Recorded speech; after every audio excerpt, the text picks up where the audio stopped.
edition of Bet. I'm Anita. She is Erin Dolan. We are 45 minutes away from a riveting Thursday night game against the Pittsburgh Steelers and the Cleveland Browns. Erin, are you ready? Am I ready? This is just one of those games where you know it's just going to be super sloppy. Two teams that people are probably not that interested in. And look at last Thursday Night Football. It was Chiefs-Chargers. You can't follow it up with this type of game, but nonetheless, we still have football to bet on. Well, we are going to break it all down for you. We'll give you our plays, over-unders, prop bets, all that, but we are starting on the diamond. As we speak right now, Aaron Judge is trying to hit that we've been anticipating home run number 61. He was just walked, by the way, and I don't want to be that pitcher who gives up 61. So if I'm pitching tonight, I'm walking him all night long. But nonetheless, Aaron Judge, even money, Aaron, to win the Triple Crown. He currently leads in 3 categories to win. Now, the juice could be changing, of course, depending on what happens tonight. But what is your good word for Aaron Judge to win the Triple Crown?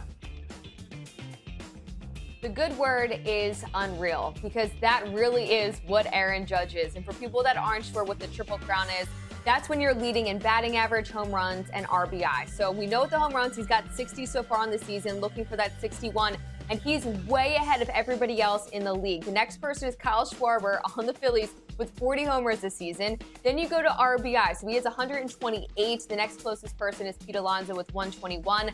But what we have to take into account here is Freddie Freeman as well as Paul Goldschmidt are ahead of him in terms of batting average. So keep those things in mind. But honestly, he's been playing unreal. I know he's going for that 61st homer tonight. I talked about this on Daily Wager. I don't think he'll get a home run tonight off the Boston Red Sox. He's 0-14 when facing Michael Wacha, which is honestly the only pitcher who's really shut him down. So I wouldn't bet on Aaron Judge to get it done tonight, but maybe another night in the future. My word is rise, as in the Judge walks in, we all rise. Like, and I'm here in New York. I know you're down in the Philly area. This has been the big story, right? Besides the fact that the Yankees and the Mets have been doing so well, but you hit the nail on the head. There's 2 weeks left. We know he's going to get the 61. Who knows? Maybe he gets the 65, 66, 67. Who knows? That would be tremendous. Batting average is at 317. Right behind him at 315 is Bogarts. So that's going to be an interesting race, again, with 2 weeks left to see who finishes with the best batting average in the American League. And the RBIs is at 128. Next, as you said, is 115. So really, we know that he's going to hit more than 61 home runs. We know he's going to have the most home runs in Major League Baseball. I think really where it's going to come down to is who's going to finish in the American League with the best batting average. And so we'll find out. So, but my good word is rise.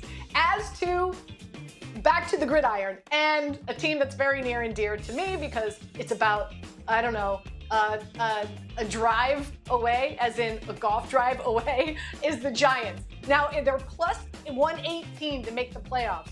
The only 2-0 team with plus money odds to make the playoffs. No respect, I say. No respect. What's your good word? Okay, first off, I got to ask a real question because I had responded. I thought we were talking in baseball terms. So we're talking in football terms at this point, correct? Yes. Okay, sorry. I had analysis that was ready. I had said uninterested is my good word, so we'll just go with that right now. In terms of the Giants, no, I don't think they'll make the postseason. They're in the NFC East. Keep that in mind, guys. The Philadelphia Eagles are going to win that division. So yes, I am uninterested. Still the same good word as it was in terms of MLB. So in general, just with the New York Giants, they're seeing flashes of greatness right now, but again, not playing great competition. Saquon Barkley's been elite, though. I will give him that. I'm really happy for him. But we know with running backs, they really struggle to stay healthy. We're already seeing that with players like Christian McCaffrey on the Panthers. So for the New York Giants to make it to the postseason, I just don't see it happening whatsoever. They're in a tough, I shouldn't say a tough division, but I'm telling you, the Eagles are going to win the NFC East. So I don't see them doing much the rest of the season.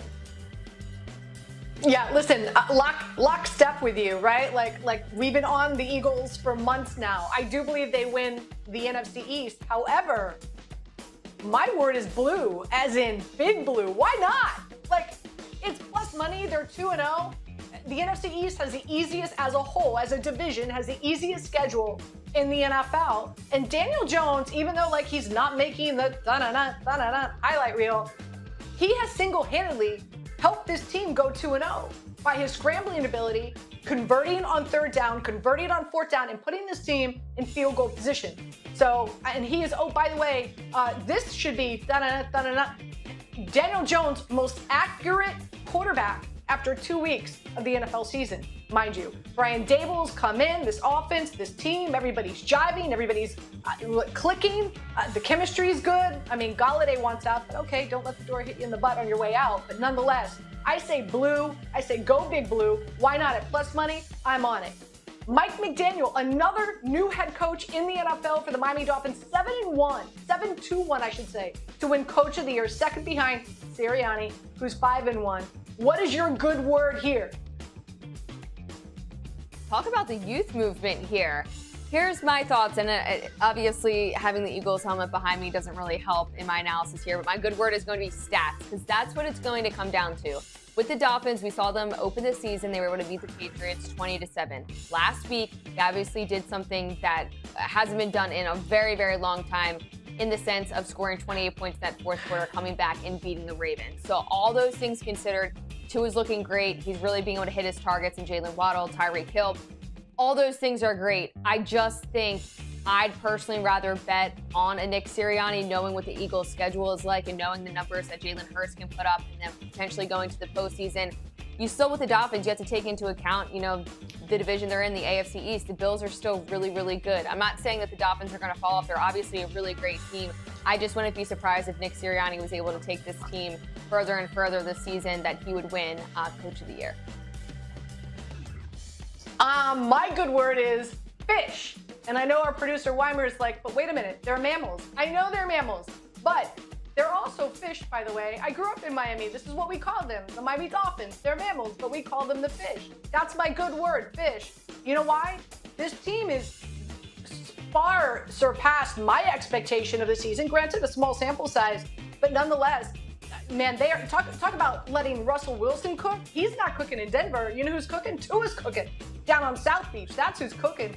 Wide receivers with both of them running 4-3s in Tyreek Hill and Waddle. They haven't even tapped into the fact that they have Chase Edmonds in the backfield there. He did some explosive stuff for the Arizona Cardinals last season. And this is a team now that are really embracing McDaniel. Like, they've really embraced him, and there's a lot of excitement down in Miami. So you know what? At 7-1, I'll throw some coin on it.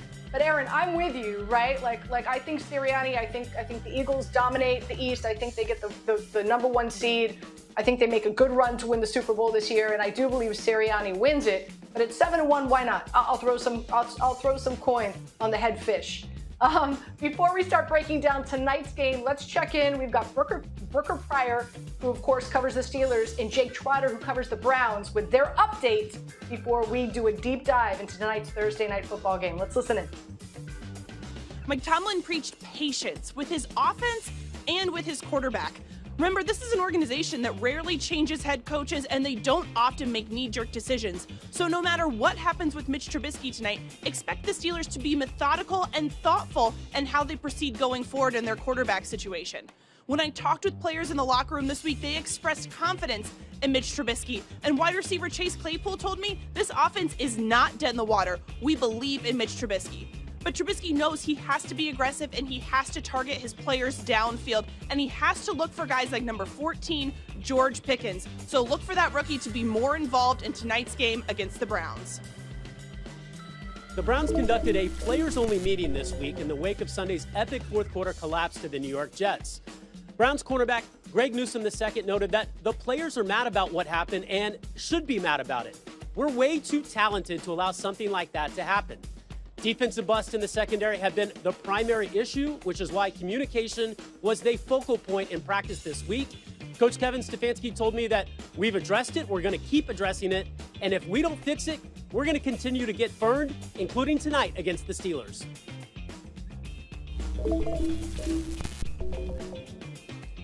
All right, so some fantastic insight. It's time for Erin and I to do a deeper dive and break the game down tonight. in regard to spread, over-unders, props, all of it. So Erin, you start us off. Of course, we're talking about the Pittsburgh Steelers. The Cleveland Browns. Cleveland is favored by 4.5. The over-under is at 38. How are you playing this? I'm not playing this, to be quite frank. This is just a terrible game. I can't get a feel for the side or the total in this one, but obviously I have to bring some type of value to this show. So the one thing I wanted to mention is let's take a look at the tickets and splits. So for the Steelers right now, in terms of the spread, they're accounting for 63% of the tickets, 64% of the money. And then in terms of the money line, a lot of tickets coming in on the Steelers, and 56% of the money is currently on the Browns. And also the money and tickets are split on that total there. And when you're looking at that total, you're probably thinking, oh, that's super low. Well, we have, for the first time in a decade, 2 primetime games this week with totals currently in the 30s. On top of that, unders are cashing like crazy. 6-1 in primetime games so far. Last week, they were 11-5. And actually, through the first 2 weeks of the NFL season, unders are cashing at the highest rate that they have since 1996, the year I was born. That's how long ago this was. What this means is eventually the tide's going to turn. Overs are going to be cashing. I'm not saying this game in particular because the weather is going to be absolutely atrocious, which is why I'm staying away from the side. But nonetheless, that's where the money and tickets are coming in. And also, again, unders have been cashing like crazy in primetime games so far. Okay, so I am playing this because why else would we watch? Because this game is going to be probably really horrible. So I am going to wager on it just so I have a rooting interest. So I'm going to take the Pittsburgh Steelers with the points. Also, I'm going to play the under here for a number of reasons. Stefanski 2-11 against the spread against AFC North opponents. You've got a Cleveland Browns team. They're dealing with some injuries on the defensive side of the ball. Clowney is out. Winovich is out. Also, don't forget Myles Garrett injured his neck last week. He is going to play, but how productive is he going to be? Also, as you pointed out, the winds are going to be anywhere between 15 to 20 miles an hour. It's a short work week. We know what happens on Thursday nights. A lot of times offenses aren't as explosive. And the pace of play for the Pittsburgh Steelers has been slow. We heard the report from Brooke, and she was saying how, like, Trubisky and this offense, they need to get it together. So for all those reasons why I think it's going to be a close game, it always is. Give me Pittsburgh in the points. And again, because of the weather conditions and 2 very anemic offenses, I'm going to take the under tonight. So with that being said, let's talk about some of the prop bets. What are the ones that you are looking at heading into this game? So I think the Browns are going to run the ball all night. So I'm going Kareem Hunt over rushing yards. Right now it's at 44.5 on Caesar Sportsbook. Earlier today it was at 42.5. So obviously I liked that number better. But we're going off the numbers that are currently set. So the Browns run first offense. They got the 2-headed monster in Nick Chubb and Kareem Hunt. But Hunt's gone over this number in both games so far this season, an average of 52 rushing yards. I think you could go with either of those players tonight to hit over their rushing yards because, honestly, the Steelers' defense has allowed 129 rushing yards per game, which ranks 22nd in the league, so the Browns can really exploit that, given that they lead the league in rushing yards so far this season. Again, guys, I know we have a small sample size with just 2 games, but it's things that I have observed. The other thing that I like is Jacoby Brissett, longest passing completion under 30.5. He hit under this in both games so far this season, with his longest completion being 30 yards against the Jets in Week 2. The Steelers' defense is weak against the pass, but at the same time, this could be a very messy game. If they want to win this, they just need to hand the ball off to Nick Chubb and Kareem Hunt. That is their offensive firepower right there. It's not going to be in Jacoby Brissett throwing the ball down deep.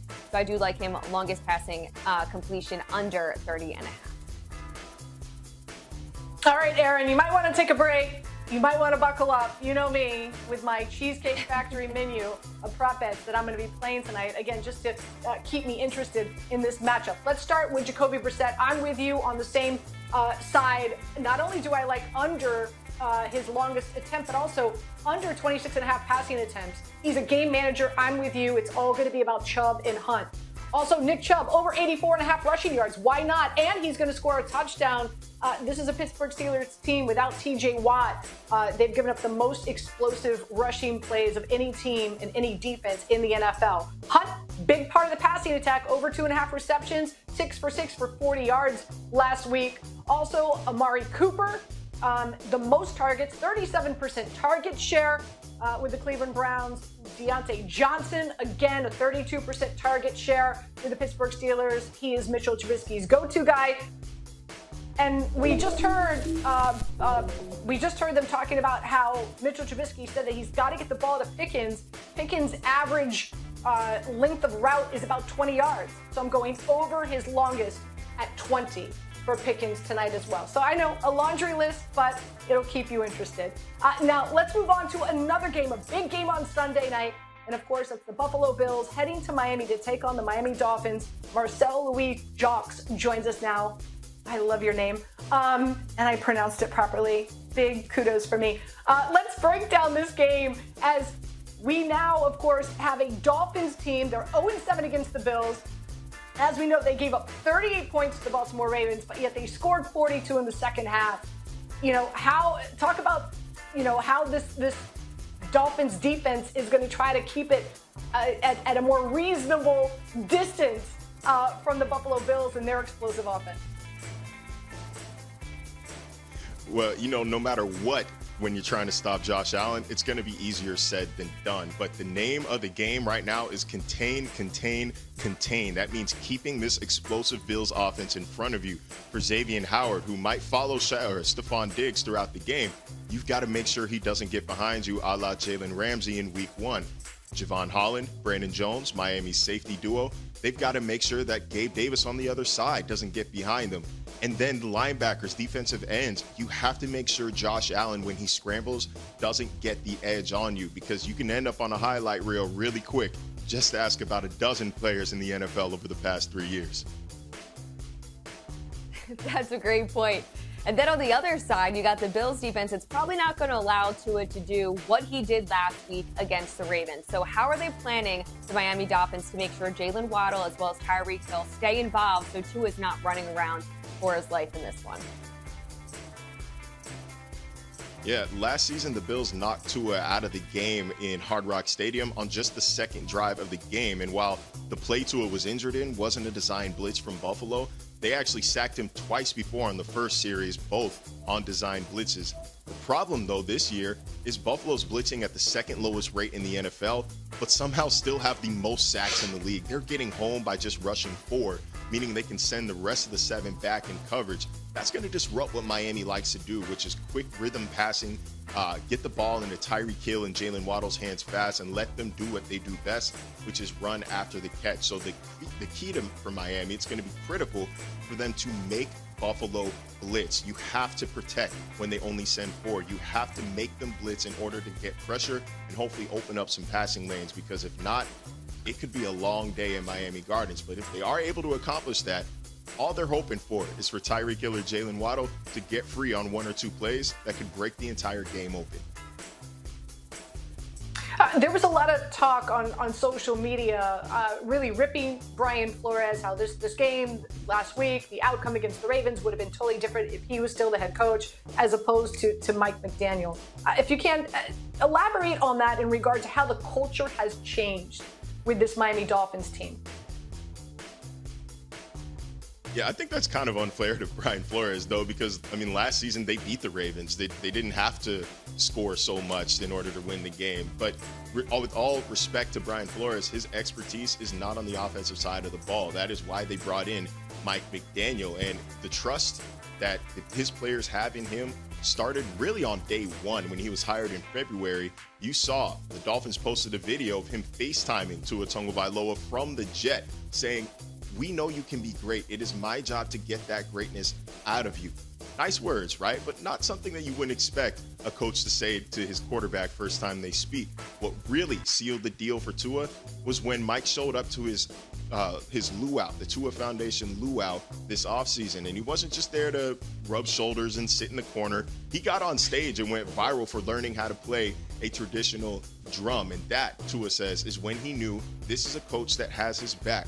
And from there, it's been all trust, all support, all allowing players to be themselves. And we really saw in week 2 where this team is at in that trust in Mike McDaniel, that they believe no matter how much adversity that they're facing, no matter how many points they need to make up, that they're strong enough. It's a strong enough locker room, and they believe their coach will put them in best position to succeed. So, it's kind of apples and oranges comparing Mike McDaniel to Brian Flores, but the biggest difference that I've noticed, and that if you talk to players, they've noticed, is that feeling of support and trust in the locker room. Marcel, thank you so much. Great insight on the Miami Dolphins. Enjoy the game later on tonight. Erin, it's you and I. It's time to talk about this Bills-Miami Dolphins game. And the spread right now, the Dolphins are getting 5.5 at home, one of those 9 home dogs this week. The over-under is at 52. How are you playing this? So I'm going to break this down a little bit oddly, I'd say some people are going to think, because I'm not going to look at that side or total. I'm actually going to isolate the third quarter and take the Buffalo Bills to win the third quarter. Okay, we're just going to take them on the money line there. They're currently averaging 15.5 points in that third quarter. They're leading the league in third quarter scoring, which is telling us that at halftime they make the adjustments necessary to come out firing. As for the Miami Dolphins, they're only averaging 5 points in that third quarter. Yes, they came back, had a huge fourth quarter last week, but the Buffalo Bills, they are really good on defense. They're ranked second right now in terms of the pass, they're ranked second against the pass, also second against the run, and they're holding opponents to 8.5 points right now. The Buffalo Bills are going to give this team a ton of trouble, but I'm not really sure how the game script is going to go. All I know for a fact is that in that third quarter, the Buffalo Bills always come out firing, or have so far this season. So I'd rather take them on the third quarter money line rather than play the traditional spread and totals that we're seeing. Interesting. Okay. So full disclosure, I got the Miami Dolphins at 6. I got them getting 6. It's now at 5.5. I'd still play it. Here's the thing. As you know, I'm from Miami. We would never go to a Miami Dolphins game in September. You know why? Because it's so god-awful hot. So now you're telling me you've got a Buffalo Bills team that is north of me, northern New York, who is on a short work week because they played the late game on Monday, now has to travel all the way down to Miami, who's now at home riding high after they beat the Ravens. So they're coming in with a lot of momentum. And not that the Bills don't have momentum, but Miami's feeling really good about themselves right now. And they have to play, temperatures are supposed to feel that 100 degrees on Sunday. And oh, by the way, you're going to be, what the Dolphins do is, they put you on the side of the stadium that it's most uncomfortable. So for all those reasons why, also you've got a Dolphins team, Howard is getting healthier and is expected to play. DB Howard for the Dolphins, and meanwhile for the Buffalo Bills, their defense, they've got a lot of injuries that they're going to have to deal with coming in, especially in the secondary. And you've got Waddle and Hill as well that they have to deal with. Both those guys run 4.3s. So I'm not saying I think the Bills win, but I think it's going to be a much closer game than what most people think. So give me the fish and the points, because that's what we call them in Miami. We call them the fish. All right, let's turn our attention to some college football. We've got 4 games of undefeated going up against undefeated. So let's start with this one. We got Maryland going up against Michigan. Michigan is favored by 7, and the over-under is at 65.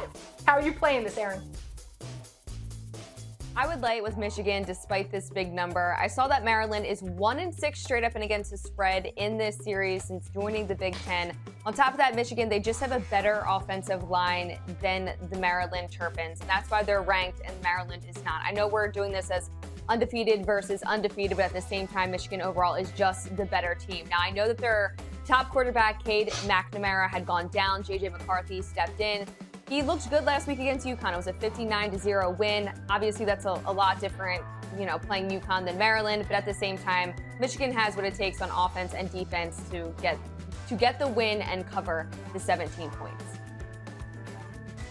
All right, I'm going to play Michigan over 40.5 total team points. They're averaging 50 a game. Granted, you'll say, well, who did they play? Anita, Hawaii, Colorado State, UConn. Okay, those teams are 2-9 combined. But I do like the fact, you mentioned McCarthy, I do like the fact that they've now appointed, they've now said, okay, you are a starting quarterback. I think that's going to give them a lot of confidence heading into this game. And Maryland is allowing almost 400 yards per game to their opponents. So again, that's how I'm playing this. Michigan over 40.5 team total points. Game number 2, you've got Clemson going up against Wake Forest. Clemson is favored by 7. The over-under is at 55. What are you doing here? I'm going to go with the over here. The last time these two teams met, they were combined 75 points scored. On top of that, the Tigers are averaging 50 points per game against Wake Forest in the last 4 times that they've met. Also, the Demon Deacons, that's just such a, it's their school name is just, it's a little, freaks me out, the Demon Deacons, are averaging 41 points per game, which rank in the top 22 in the country. So both these teams, as we know, can put up a ton of points. Their defenses are not stout. There's nothing that stands out to me that thinks this game can't go over.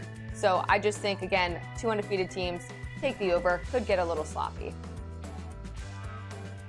So I'm going back to another team total over, and that's Wake at 23.5. Clemson is going to be their first really true test. There's no denying that, but their offense is great. Their passing game is spectacular. Sam Hartman has been tremendous. 625 passing yards, 7 passing touchdowns so far on the season. And Clemson is dealing with some injuries to their secondary. So that's how I'm going Wake over 23.5 team total points in that game. Another one, and by the way, we're talking football, we're not talking basketball. However, you're talking about Duke and Kansas, 2 undefeated teams. Kansas is favored by 7. The over-under is at 66.5. Yes, it is football. It is not basketball. How are you playing this one, Erin? Playing it with Kansas, and it's pretty crazy that they already hit over their total wins for the season, which was at 2.5. Crazy to think about. But at the same time, they're really backed by a great quarterback in Jalen Daniels. They also have the home field advantage, which I think will be big in this one. So I'm just going to lay it with Kansas in this one. Yeah, ditto. Going to do the same. I think Kansas is the better team. They've been more tested. They've won 2 big road games. Daniels, 123 rushing yards and 2 rushing touchdowns. So he could do it in the air. He could do it on the land as well. And Duke, granted, yes, undefeated 3-0, but really, in my opinion, they have not been tested like Kansas has. Final game is USC, baby. Lincoln Riley making noise out there on the left coast. USC is favored by 6 against Oregon State, and the over-under is at 70.5. What's your play here? I'm going with USC -6, and I know all the money is pouring in on Oregon State. I'm just not buying it. Caleb Williams has looked great so far this season. On top of that, their offense is going to challenge this Oregon State defense like they haven't been challenged yet so far this season. The number just feels really short, so I'm going to go USC -6. Again, ditto, right here. Lincoln Riley, shame on me. I underestimated them against Fresno State last week, and sure enough, they won convincingly, averaging and not winning by 30 points. I think it'll be close, but I think at the end of the day, I think USC is going to pull away in the second half. So I'll lay the 5.5 with USC. Before we let everybody go, let's take a look ahead to Sunday. Is there a line, an over-under? Is there something out there that you're eyeing that you feel like, man, jump on right now before Sunday arrives, Erin? So I have a few prop bets as well as one first half bet. So in terms of the prop bets, I'm looking at Leonard Fournette to go over 70.5 rushing yards. He's been averaging 96 rushing yards in the past 2 games. And Tom Brady, I mean, who else does he have to go to? He's going to turn to Leonard Fournette because his offensive line's banged up. Packers defense ranks 27th against the run. Leonard Fournette will go over rushing yards. Also looking at Jalen Hurts over 51.5 rushing yards. Self-explanatory here. He crushed this number so far this season, averaging 74 rushing yards per game. The Commanders defense ranks 28th against the run. Hurts will go over rushing yards. I'm also looking at Detroit's Amon-Ra St. Brown. I always mess up that first name. Sorry there. Anytime touchdown score against the Vikings. This is the highest total on the board this week. He scored 3 total touchdowns so far this season. The Vikings, we saw what they did against Philly. They allowed the receivers to go off, and I expect Detroit receivers to go off in this one as well. Detroit's actually put up 71 points so far this season, which is pretty impressive. Lastly, I'm looking at Philadelphia first half line -3.5. Philly jumps out to a quick start on the Commanders. They have so in the past 2 games that they have played, and those are the prop bets and game pick that I like. All right, so I only have 40 seconds, so really quick. There are 9 home dogs. So what I'm going to do is I'm going to take the 4 ones that I like the best, and I'm going to play a 4-team 6-point teaser with all four. I'm going Colts plus 11.5 against Kansas City. It's their first home game. The Colts can't be this bad. I'm going Dolphins plus 11.5 against the Bills. Bills, short work week. I broke it down for you, all the reasons why I'm on the fish. Panthers plus 8.5 against the Saints. Count them, 4 back fractures for Jameis Winston. Thanks for telling us before the game last week, people. And last but not least, the Cards plus 9.5 against the Rams. There's something off with this Rams team. Stafford, 5 interceptions. I think Arizona is coming in feeling really good about themselves after a win against Las Vegas in overtime. So 4-team, 6-point teaser, home dogs. That's how I'm rolling. She's Erin Dolan. I'm Anita Marks. Thursday night, Pittsburgh, Cleveland. Riveting game. Enjoy it.